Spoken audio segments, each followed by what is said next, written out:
56 কেন্দ্রের প্রার্থী হিসেবে আজকে মনোনয়নপত্র জমা দিয়েছি। আপনারা সবাই জানেন যে 16ই ফেব্রুয়ারি আমাদের রাজ্যের বিধানসভা নির্বাচন। এই নির্বাচনে বামফ্রন্ট আমাদের 4টি দল আছে।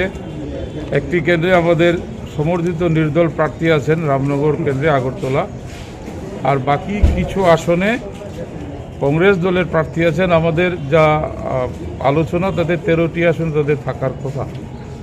তো সেই হিসাবে আমরা দেখেছি, আমরা আমাদের পার্টির নির্দেশ মতো চলি। পার্টির নির্দেশ মতো আমি আমার মনোনয়নপত্র জমা দিয়েছি।